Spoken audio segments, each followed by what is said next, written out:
Hello everyone, my name is Carlos, and today I want to talk about one of my favorite things in the world: books.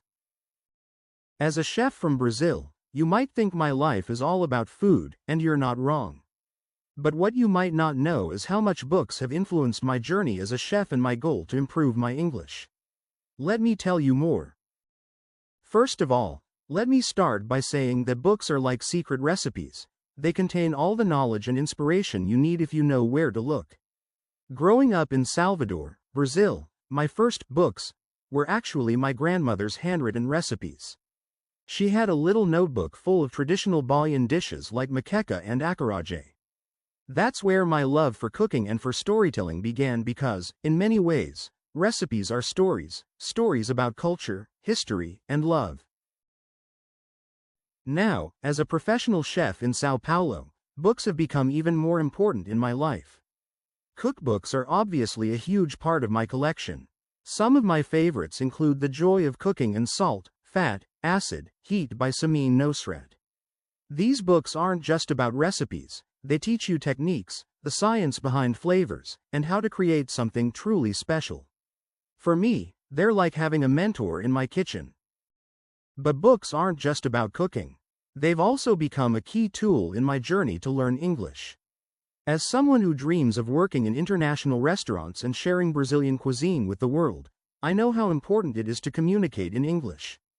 That's why I've made reading English books part of my daily routine.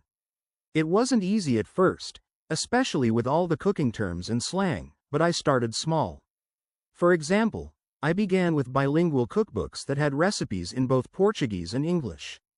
This way, I could compare the two languages while learning new vocabulary. One of the first English books I read was Kitchen Confidential by Anthony Bourdain. It's an amazing look into the life of a chef, and I couldn't put it down. I learned so much about the restaurant industry, but more importantly, it motivated me to keep going with my English studies.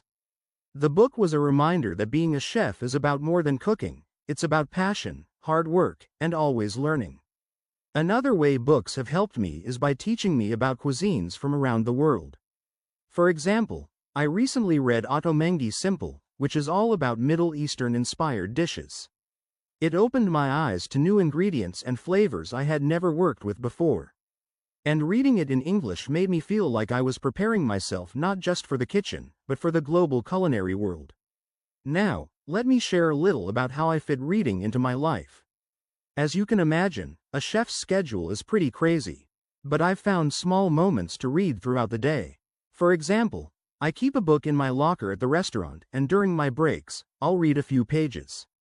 And every Sunday morning, after playing futsal with some of my coworkers, I like to relax with a cup of coffee and a good book. It's my way of balancing the physical energy of the game with some mental stimulation. Books have also inspired me to share more about Brazilian cuisine. I'm currently working on a personal project to create a bilingual recipe book, one side in Portuguese and the other in English. My goal is to introduce the world to the unique flavors of Brazil, from the vibrant street food of Salvador to the hearty dishes of the Amazon. Who knows, maybe one day you'll see it on a bookstore shelf.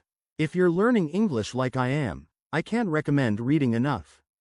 You don't have to start with big novels or complicated texts. Find something that connects with your interests. If you love cooking like me, start with cookbooks or food magazines in English. It's a fun way to learn because you can immediately apply what you've read in the kitchen. And trust me, cooking a dish from another culture in its original language is a very rewarding experience. Before I wrap up, I want to encourage you to think about how books can fit into your life. Whether it's for your career, your hobbies, or just for fun, there's a book out there for you. And if you're a chef, or even just a foodie, I'd love to hear about your favorite cookbooks or food-related reads. Please share them in the comments below. I'm always looking for new recommendations. Thank you so much for watching and letting me share my love of books with you today. If you enjoyed this video, don't forget to like, share, and subscribe to the channel. Until next time, happy reading and happy cooking.